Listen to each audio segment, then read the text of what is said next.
નમસ્કાર વિદ્યાર્થી મિત્રો, ધોરણ 10 મોસ્ટ આઈએમપી પ્રમેય સમપ્રમાણતાનું પ્રમેય સાબિત કરો, જેના થેલ્સના પ્રમેય તરીકે પણ ઓળખાય છે.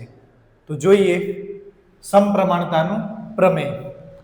તો સમપ્રમાણતાનું પ્રમેય સાબિત કરો, અથવા એ બીજી રીતે પૂછાશે થેલ્સનો પ્રમેય વિધાન લખી સાબિત કરો. બરાબર, આ બંને રીતે પૂછાઈ શકશે. તો થેલ્સનો પ્રમેય વિધાન લખી સાબિત કરો, તો વિધાન લખીએ પહેલા, અથવા કોઈ વાર વિધાન પણ પૂછાઈ જાય. તો વિધાન ત્રિકોણની કોઈ એક બાજુ, ત્રિકોણની કોઈ એક બાજુને સમાંતર રેખા, ત્રિકોણની કોઈ એક બાજુને સમાંતર રેખા બાકીની બે બાજુઓને ભિન્ન બિંદુમાં છેદે તો તે રેખા તે બાજુઓનું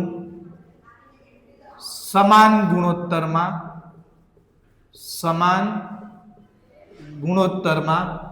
વિભાજન કરે છે. તો આ રીતે વિધાન લખવું પડશે. ફરી એકવાર વિધાન ત્રિકોણની કોઈ એક બાજુ એને સમાંતર રેખા બાકીની બે બાજુઓને બે ભિન્ન બિંદુમાં છેદે તો તે રેખા તે બાજુઓનું સમાન ગુણોત્તરમાં વિભાજન કરે છે. તો આ રીતે વિધાન લખ્યા બાદ આકૃતિની અંદર, તો આકૃતિ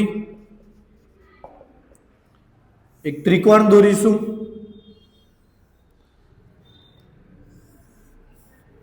ત્રિકોણનું નામ ABC.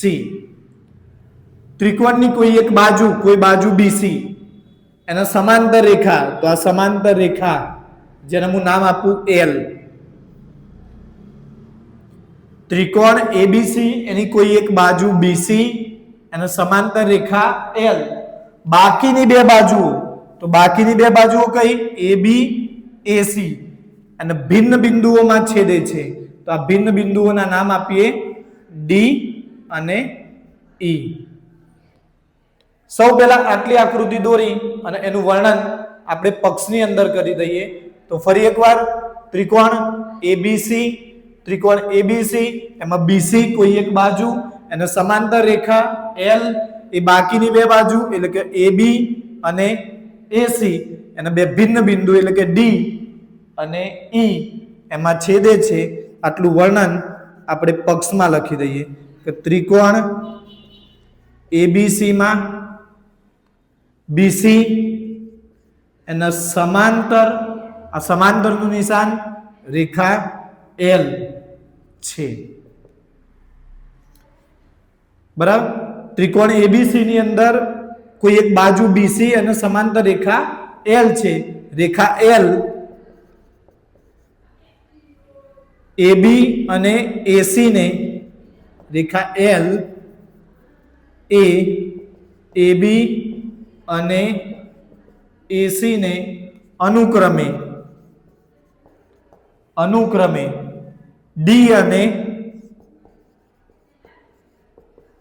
E માં છેદે છે. તો આ રીતે આકૃતિનું વર્ણન પક્ષની અંદર કરીશું. ફરી એકવાર ત્રિકોણ ABC, BC અને સમાંતર રેખા L,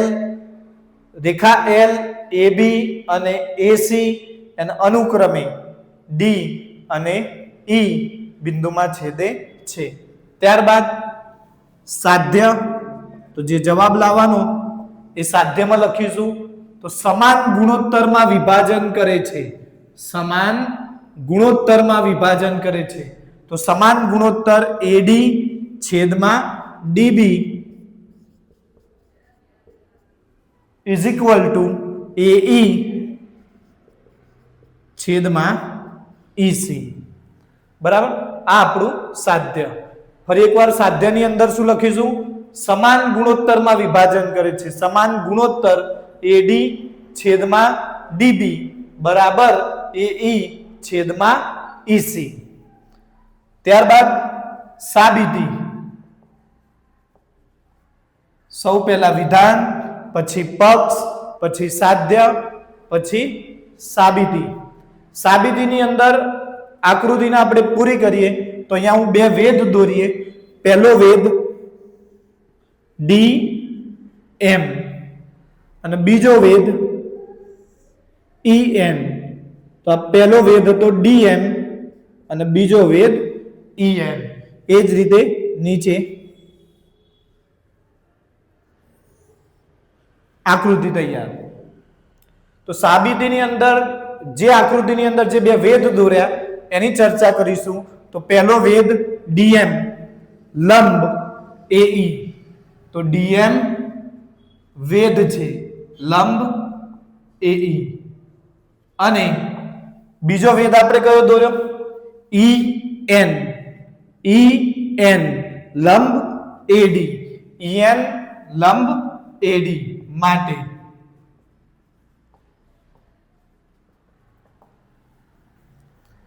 બરાબર. ફરી એકવાર સાબિતીની અંદર બે વેધ દોર્યા. પહેલો વેધ કયો? DM લંબ AE. DM લંબ AE. બીજો વેધ EN લંબ AD. EN લંબ AD.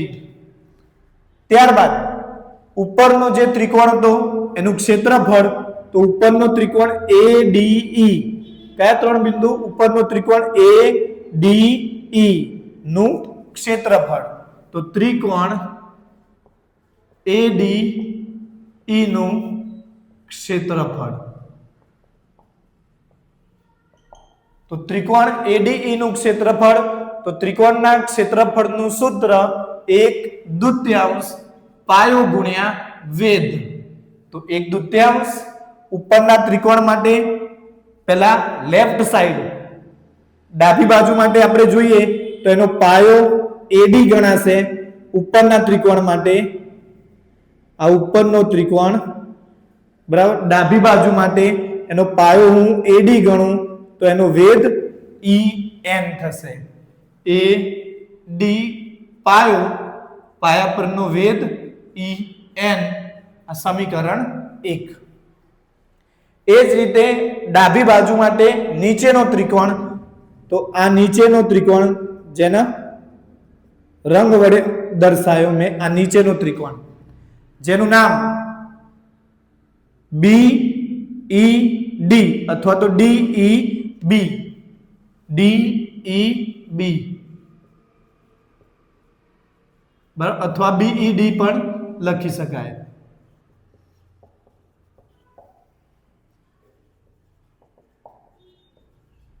બરાબર. તો નીચેનો ત્રિકોણ, તો નીચેનો ત્રિકોણ BDE. આ જે રંગ વડે બતાવી ત્રિકોણનું નામ કોઈ પણ રીતે આપી શકાય. BDE પણ લખી શકાય, DEB પણ લખી શકાય. આપણે BDE. ચલો એનું સૂત્ર 1/2 પાયો. તો નીચેના ત્રિકોણનો પાયો, તો પાયો નીચેનો પાયો DB, ઉપર પાયો AD. ઉપરના ત્રિકોણનો પાયો AD લેફ્ટ સાઈડ માટે. નીચેના ત્રિકોણનો પાયો લેફ્ટ સાઈડ આ પાયો ગણાશે. પાયો, આ પાયો ગણાશે. અને બંને પાયા ઉપર એક જ વેધ સમાન સળંગ આખો લેફ્ટ સાઈડ એનો વેધ સમાન એક જ વેધ ગણાશે બંનેનો. તો બંને પાયાનો વેધ એક જ. AD પાયાનો વેધ પણ EN, નીચે DB પાયાનો પણ EN જ ગણાશે. તો બીજો પાયો DB એનો વેધ EN. સમીકરણ 2. બસ સમીકરણ 1 અને 2 મળ્યા પછી એ બંનેનો ભાગાકાર કરી દઈએ. તો 1 અને 2 નો ભાગાકાર કરતા, તો બંનેનો ભાગાકાર કરીએ તો ત્રિકોણ ADE નું ક્ષેત્રફળ ભાગ્યા ત્રિકોણ BDE નું ક્ષેત્રફળ. ઉપર આન્સર આવ્યો તો 1/2 AD ગુણ્યા EN, નીચે 1/2 લેફ્ટ સાઈડ DB, બંનેનો વેધ સમાન, લેફ્ટ સાઈડ નો વેધ સમાન, EN 1/2 EN ઉડી જશે, AD છેદમાં DB, આપણું સમીકરણ નંબર 3. ત્યારબાદ એ જ રીતે આગળ વધીએ, ફરી ઉપરનો ત્રિકોણ. હવે જમણી બાજુ માટે તો ઉપરનો ત્રિકોણ એનો એ જ રહેશે, ADE. તો ત્રિકોણ ADE નું ક્ષેત્રફળ. હવે જમણી બાજુ માટે પાયો, તો જમણી બાજુ માટે પાયો AE અને જમણી બાજુનો વેધ DM. પાયો AE વેધ DM, પાયો AE વેધ DM ગણાશે. ત્યારબાદ સમીકરણ 4. હવે નીચેના ત્રિકોણ માટે એના, તો નીચેનો ત્રિકોણ જેનું નામ CDE માટે, તો ત્રિકોણ CDE એનું ક્ષેત્રફળ. તો નીચેના ત્રિકોણ માટે પાયો, તો પાયો નીચે લખતો જાઉં, પાયો EC, તો 1/2 EC. વેદ, તો બંનેનો વેદ સમાન ગણાશે. ઉપર જમણી બાજુ એનો વેદ હતો DM, તો EC નો પણ વેદ એ જ ગણાશે. AE નો વેદ પણ DM, EC નો વેદ પણ એક જ વેદ ગણાશે, DM સમાન વેદ ગણાશે. સમીકરણ 5. જેમ 1 અને 2 નો ભાગાકાર કર્યો તો સમીકરણ 3 મળ્યું, તો 4 અને 5 નો ભાગાકાર કરીએ. 4 અને 5 નો ભાગાકાર કરતા, ચલો સમીકરણ 4 ADE નું ક્ષેત્રફળ ભાગ્યા CDE નું ક્ષેત્રફળ બરાબર 1/2 AE ગુણ્યા DM, 1/2 EC ગુણ્યા DM, 1/2 DM ઉડી જશે. તો આન્સર AE છેદમાં EC સમીકરણ 6. ત્યારબાદ બંને ત્રિકોણ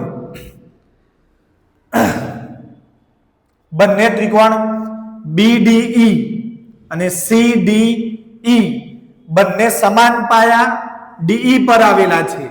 બંને ત્રિકોણ BDE CDE સમાન પાયા DE પર આવેલા છે. તો ત્રિકોણ BDE નું ક્ષેત્રફળ બરાબર ત્રિકોણ CDE નું ક્ષેત્રફળ, કારણ સમાન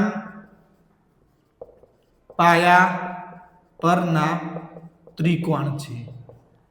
બંનેનું ક્ષેત્રફળ સમાન હોય એટલે કહી શકાય AD છેદમાં DB બરાબર AE છેદમાં EC. આ પ્રમેય પૂરો. ફરી એકવાર ઉપરનો ત્રિકોણ ADE નું ક્ષેત્રફળ જમણી બાજુ માટે 1/2 પાયો AE વેદ DM, નીચે CDE નું ક્ષેત્રફળ 1/2 પાયો EC વેદ સમાન ગણાશે DM. બંનેનો ભાગાકાર કરીએ તો 1/2 DM ઉડી જશે, AE છેદમાં EC. નીચેના બંને ત્રિકોણ BDE CDE બંને સમાન પાયા DE પર આવેલા છે. સમાન પાયા DE પરના ત્રિકોણ છે. તેથી કહી શકાય કે બંનેના ક્ષેત્રફળ સમાન હોય અને બંનેના ક્ષેત્રફળ સમાન હોય તો AD છેદમાં DB બરાબર AE છેદમાં EC.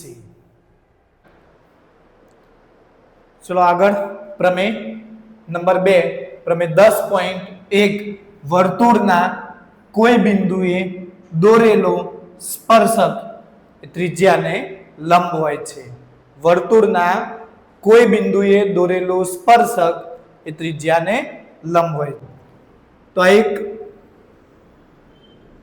વર્તુળ જેનું કેન્દ્ર O, સ્પર્શ બિંદુ P, સ્પર્શક XY, ત્રિજ્યા OP, બહારનું બિંદુ Q, જેને તૂટક રેખાથી જોડી દઈએ. આકૃતિ તૈયાર. આકૃતિનું વર્ણન કરીએ પક્ષની અંદર. તો વર્ણન વર્તુળનું કેન્દ્ર O છે. સ્પર્શ બિંદુ P માંથી દોરેલો સ્પર્શક બિંદુ P માંથી દોરેલો સ્પર્શક XY છે. ત્રિજ્યા OP છે. બિંદુ Q એ વર્તુળની બહારનું બિંદુ છે. બિંદુ Q વર્તુળની બહારનું બિંદુ છે. ચલો આ પક્ષની અંદર આકૃતિનું વર્ણન કરવાનું રહેશે. ફરી એકવાર વર્તુળનું કેન્દ્ર O છે, સ્પર્શ બિંદુ P છે, એમાંથી દોરેલો સ્પર્શક XY છે, ત્રિજ્યા OP છે અને Q બિંદુ વર્તુળની બહારનું બિંદુ છે. સાધ્યની અંદર સાબિત કરવાનું. તો સાબિત કરવાનું સ્પર્શક ત્રિજ્યાને લંબ હોય છે. સ્પર્શક XY, ત્રિજ્યા OP એને લંબ હોય છે. ત્યારબાદ સાબિતી. તો સાબિતીની અંદર આપણે વાત કરીશું બિંદુ Q માટે. તો બિંદુ Q એ વર્તુળની બહારનું બિંદુ છે. જેના માટે OP અને OQ એમાં OQ માપ મોટું ગણાશે, OP માપ નાનું ગણાશે. તો જેના માટે OP લેસ ધેન OQ. એનો મતલબ કે OP કરતા OQ નું માપ વધારે હશે એટલે OP નાનું માપ, OQ મોટું માપ. હવે હું સ્પર્શક ઉપર કોઈ પણ જગ્યાએ બિંદુ લઉં, એને કેન્દ્ર સાથે જોડું. આ સ્પર્શક XY પર કોઈ પણ બિંદુ લઉં, એને કેન્દ્ર સાથે જોડું તો કેન્દ્ર અને સ્પર્શક વચ્ચે ટૂંકામાં ટૂંકું અંતર OP મળશે. તો સ્પર્શક XY પર P સિવાયનું કોઈ પણ બિંદુ લઈ તેને કેન્દ્ર સાથે જોડતા કેન્દ્ર અને સ્પર્શક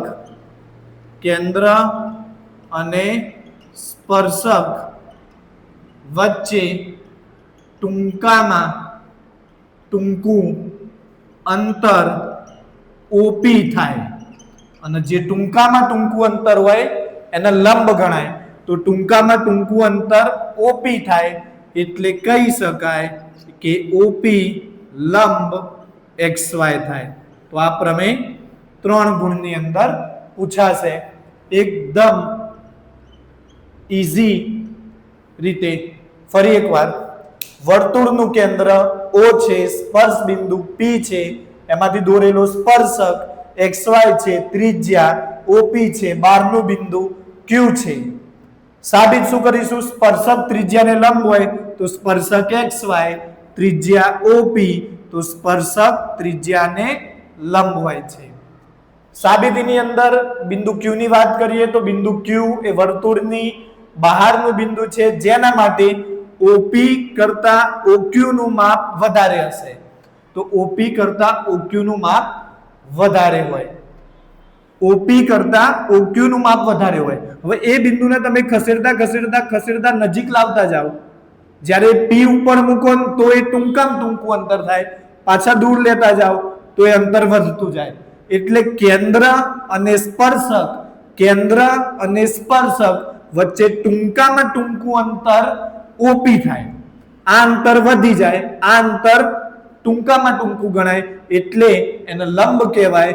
એટલે OP લંબ XY અથવા XY લંબ OP. બરાબર. ચલો આગળ પ્રમેય નંબર 3, પ્રમેય 10.2, જેની અંદર વર્તુળની બહારના બિંદુમાંથી દોરેલા સ્પર્શકોની લંબાઈ સમાન હોય છે, સાબિત કરો. વર્તુળની બહારના બિંદુમાંથી દોરેલા સ્પર્શકો એની લંબાઈ સમાન હોય છે. તો આ એક વર્તુળ જેનું કેન્દ્ર O, બહારનું બિંદુ P, બરાબર, એમાંથી દોરેલા બે સ્પર્શક. તો સ્પર્શક PA, સ્પર્શક PB, ત્રિજ્યા OA, ત્રિજ્યા OB, બંનેના જોડી દઈએ. આકૃતિ તૈયાર. આકૃતિનું વર્ણન કરીએ પક્ષની અંદર. તો વર્તુળનું કેન્દ્ર O છે અને બહારનું બિંદુ P છે. વર્તુળનું કેન્દ્ર O છે, બહારનું બિંદુ P છે. P માંથી દોરેલા સ્પર્શકો PA અને PB છે. વર્તુળની ત્રિજ્યા OA અને OB છે. વર્તુળની ત્રિજ્યાઓ OA અને OB છે. ચલો પક્ષની અંદર આકૃતિનું વર્ણન પક્ષની અંદર કરી દીધું. વર્તુળનું કેન્દ્ર O છે, બહારનું બિંદુ P છે, P માંથી દોરેલા સ્પર્શકો PA અને PB છે, ત્રિજ્યા OA અને OB છે. સાધ્ય જે જવાબ લાવીશું એ સાધ્યમાં લખીશું. સ્પર્શકોની લંબાઈ સમાન હોય છે, તો સ્પર્શકો PA = PB સમાન હોય છે. સાબિતી. તો સાબિતી માટે આપણે બે ત્રિકોણ લઈશું. ઉપરનો ત્રિકોણ, નીચેનો ત્રિકોણ. ઉપરના ત્રિકોણનું નામ OAP, ત્રિકોણ OAP, અને નીચેનો ત્રિકોણ OBP માટે. ફરીવાર બે ત્રિકોણ લઈશું સાબિતીની અંદર. ઉપરના ત્રિકોણ માટે OAP, નીચેનો ત્રિકોણ OBP માટે. ચલો આ ત્રિકોણની અંદર સૌ પહેલા આપણે પ્રમેય 10.1 યાદ કરીએ. સ્પર્શક ત્રિજ્યા લંબ હોય, સ્પર્શક ત્રિજ્યા લંબ હોય. તો સૌ પહેલા આપણે કાટખૂણા લખીશું. તો કાટખૂણો OAP, કાટખૂણો OAP. તો નીચે કાટખૂણો OBP. તો બાજુ દર્શાવી દઈએ કાટખૂણા. ઉપરના ત્રિકોણનો કાટખૂણો સ્પર્શક ત્રિજ્યા લંબ હોય પ્રમેય 10.1 પરથી કહી શકાય.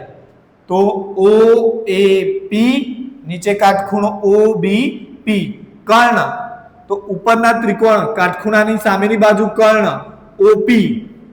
OP કર્ણ થયો. તો નીચેના ત્રિકોણ માટે કર્ણ કાટખૂણાની સામેની બાજુ, એમાં પણ OP કર્ણ ગણાશે. કર્ણ. ત્યારબાદ ત્રિજ્યા, ઉપરની ત્રિજ્યા OA, નીચેની ત્રિજ્યા OB, ત્રિજ્યા સમાન હોય.